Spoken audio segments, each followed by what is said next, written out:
நிம்மதியான மரணம். உங்களுக்கு லிவிங் வில் தெரியுமா? லிவிங் வில் எனப்படும் விருப்பாவனம் பற்றிய விழிப்புணர்வு அதிகரிக்க வேண்டும் என்ற நோக்குடன் நிம்மதியான மரணம் நம் உரிமை என்ற தலைப்பில் சென்னை உயர்நீதிமன்ற நீதிபதி என் ஆனந்த் வெங்கடேஷ் இந்து தமிழ் திசையில் எழுதிய கட்டுரை பரவலாக கவனம் ஈர்த்துள்ளது. அதை முழுமையாக இங்கே பார்ப்போம். நவீன அறிவியல் நமது முன்னோர்கள் கற்பனை செய்தும் பார்க்க முடியாத பல அதிசயங்களை நிகழ்த்தி காட்டியுள்ளது. கடந்த நூற்றாண்டில் மனிதர்களின் சராசரி ஆயுட்காலம் மிக வேகமாக அதிகரித்துள்ளது. மனித வரலாற்றில் முன்னெப்போதையும் விட நீண்ட காலம் வாழ்கிறோம். ஆனால் இந்த அசுர வளர்ச்சிக்கு பின்னால் ஒரு வேதனையான கேள்வி தொக்கி நிற்கிறது. நவீன மருத்துவம் உண்மையிலேயே நம் வாழ்நாளை நீட்டித்துள்ளதா அல்லது நாம் இறக்கும் அவஸ்தையை தான் நீட்டித்துள்ளதா? நமது உயிரியல் வாழ்க்கையில் சில ஆண்டுகளை அதிகரிப்பதில் அறிவியல் வெற்றி பெற்றிருக்கலாம். ஆனால் ஆரோக்கியமான வாழ்க்கையையும் அதைவிட முக்கியமாக மரணத்தின் போது ஒரு அமைதியான முடிவையும் உறுதி செய்ய அது முற்றிலும் தவறிவிட்டது. எந்த நிலை கொடுத்தாவது மரணத்தை தள்ளி போட வேண்டும் என்கிற மருத்துவமனைகளின் பிடிவாதத்தால் மனித வாழ்க்கையின் இறுதி பக்கத்தை ஒரு புனிதமான விடைபெறுதலாக பார்க்காமல் இயந்திரத்தனமான ஒரு கொடூரமான நரகமாக நாம் மாற்றிவிட்டோம். இன்றைய நவீன மருத்துவமனையின் ICU எனப்படும் தீவிர சிகிச்சை பிரிவில் வெவ்வேறு சமூக பின்னணியை சேர்ந்தவர்கள் எவ்வாறு தங்களின் இறுதி நாட்களை கழிக்கிறார்கள் என்பதை நாம் உற்று நோக்க வேண்டும். ஏழைகளுக்கு மரணம் என்பது அவர்கள் குடும்பத்தின் பொருளாதாரத்தையும் உணர்ச்சிகளையும் ஒரே நேரத்தில் சிதைக்கும் ஒரு பேரதிர்ச்சி. வாழ்நாள் முழுவதும் முறையான மருத்துவ வசதி கிடைக்காமல் தீராத நோய்களுடன் இறுதி கட்டத்தில் மருத்துவமனைக்குள் நுழைகிறார்கள். ஆபத்தான சூழல் ஏற்படும் போது அரசு அல்லது குறைந்த கட்டண மருத்துவமனைகளின் இயந்திரத்தனமான தீவிர சிகிச்சை பிரிவுக்குள் தள்ளப்படுகிறார்கள். அங்கே அவர்களின் உடலை எப்படியாவது இயங்க வைக்க வேண்டும் என்கிற ஆக்ரோஷமான முயற்சிகள் நடக்கின்றன. குழாய்கள் செருகப்படுகின்றன. இதயம் நின்ற பிறகும் நெஞ்சை பலவந்தமாக அழுத்தி பிழைக்க வைக்க முயற்சிகள் நடக்கின்றன. சிகிச்சைக்காக வாங்கிய கடனை நினைத்து கதரும் குடும்பத்தாரை பிரிந்து ஒளிரும் விளக்குகளுக்கு கீழே அந்த ஏழைகள் அனாதையாக இருக்கிறார்கள். நடுத்தர வர்க்கத்தினரின் நிலையோ இன்னும் பரிதாபகரமானது. அவர்களின் இறுதி நாட்கள் தங்களின் வாழ்நாள் சேமிப்பு மொத்தத்தையும் மெல்ல மெல்ல கரைக்கும் ஒரு உறிஞ்சியாக மாறிவிடுகிறது. தங்களின் பிள்ளைகளுக்காகவும் பேர பிள்ளைகளுக்காகவும் சேர்த்து வைத்த உழைப்பின் பணம் ஒரு தனியார் மருத்துவமனையின் ICU படுக்கையில் சில வாரங்களிலேயே ஆவியாகி விடுகிறது. நடுத்தர குடும்பங்கள் ஒருவித உணர்ச்சி பூர்வமான மிரட்டலுக்கு ஆளாகிறார்கள். உங்கள் பெற்றோர் மீது உங்களுக்கு அன்பு இல்லையா? ஏன் சிகிச்சையை தொடர மறுக்கிறீர்கள் என்கிற கேள்வியின் முன் அவர்கள் குற்ற உணர்ச்சியால் சரணடைகிறார்கள். வசதி வாய்ப்பு உள்ளவர்கள் கூட இந்த அவலமான முடிவில் இருந்து தப்பிக்க முடிவதில்லை. சொல்ல போனால் அவர்களின் பணமே அவர்களுக்கு ஒரு தனித்துவமான சித்திரவதையாக மாறுகிறது.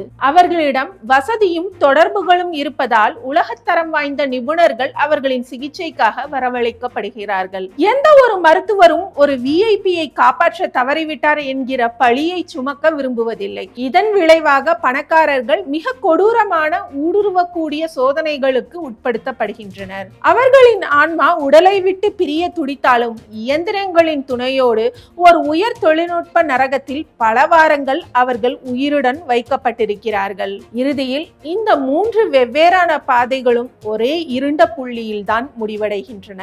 இந்திய அரசமைப்பு சட்டக்கூறு 21 வழங்கும் ரைட் டு லைஃப், அதாவது வாழும் உரிமை என்பதில் ரைட் டு டை வித் டிக்னிட்டியும், அதாவது கண்ணியத்துடன் இறக்கும் உரிமையும் அடங்கும் என 2018 உச்சநீதிமன்றம் வரலாற்று சிறப்புமிக்க தீர்ப்பை வழங்கியது. இந்த வேதனையான மருத்துவ சுழற்சியை உடைக்க வேண்டுமானால் நமது உடலின் மீதும் நமது இறுதி பயணத்தின் மீதும் நமக்கு இருக்கும் உரிமையை நாம் மீளப் பெற வேண்டும். அதற்கு நமக்கு கிடைத்துள்ள மிகச்சிறந்த சட்டப்பூர்வமான ஆயுதம் தான் லிவிங் வில் எனப்படும் வாழும் விருப்பாவனம் அல்லது அட்வான்ஸ் மெடிக்கல் டைரக்டிவ் எனப்படும் முன்கூட்டிய மருத்துவ உத்தரவு ஆகும். இந்தியாவில் இந்த வாழும் விருப்பாவனத்துக்கான சட்டப்பூர்வ அங்கீகாரத்தை காமன் காஸ் தொடுத்த வழக்கின் மூலம் இந்திய உச்சநீதிமன்றம் உறுதி செய்தது. 2018 வழங்கப்பட்ட இந்த தீர்ப்பில் 5 நீதிபதிகள் கொண்ட அரசமைப்பு அமர்வு ஒரு மனிதர் குணப்படுத்த முடியாத நிலையில் இருக்கும் போது அவரது அவரது விருப்பத்துக்கு மாறாக செயற்கை கருவிகள் மூலம் உயிரை நீட்டிப்பது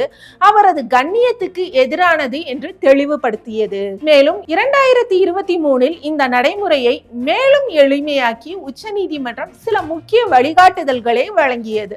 அதன் முக்கிய அம்சங்களை சுருக்கமாக பார்ப்போம். உங்கள் உடல் மீதான முடிவை சுயநினைவு இருக்கும் போதே நீங்களே தீர்மானிக்கலாம். மருத்துவர்கள் அரசிதழ் பதிவு பெற்ற அதிகாரியின் முன்னிலையில் இதை சட்டப்பூர்வமாக்கலாம். ஒரு மனிதர் முழு சுயநினைவோடும் ஆரோக்கியத்தோடும் இருக்கும் போதே எழுதப்படும் சட்டப்பூர்வ ஆவணம்தான் இந்த வாழும் விருப்பாவணம். தனக்கு ஏதேனும் குணப்படுத்த முடியாத நோயோ மீள முடியாத விபத்தோ ஏற்பட்டு பேச முடியாத நிலைக்கு சென்றால் தன் உடலுக்கு என்னென்ன மருத்துவ சிகிச்சைகளை செய்ய வேண்டும், எவற்றையெல்லாம் செய்யக்கூடாது என்று ஒருவர் உறக்க சொல்ல முடியும். என் மூளை செயல்படுவதை நிறுத்தும் போது அல்லது என் நோய் குணப்படுத்த முடியாத நிலையை எட்டும் போது என்னை இயந்திரங்களோடு பிணைக்காதீர்கள், என்னை அமைதியாக போக விடுங்கள் என்று குரல் கொடுக்க முடியும். இந்த ஆவணம் பரவலாக நடைமுறைக்கு வரும்போது மருத்துவ உலகம் ஒரு மனிதரை பலவந்தமாக உயிருடன் வைப்பதற்கு பதிலாக அவரின் இறுதி நாட்களை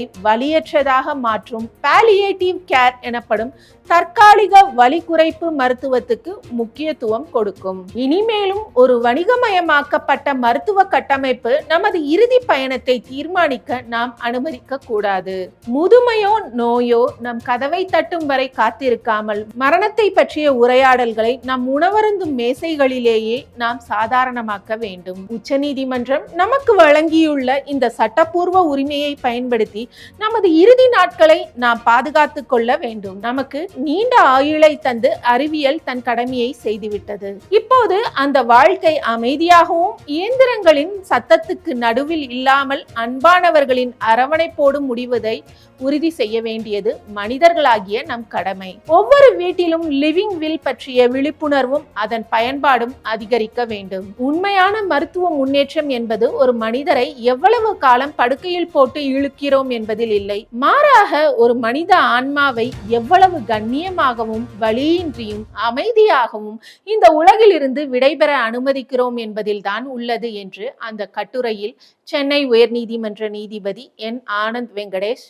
விவரித்துள்ளார்.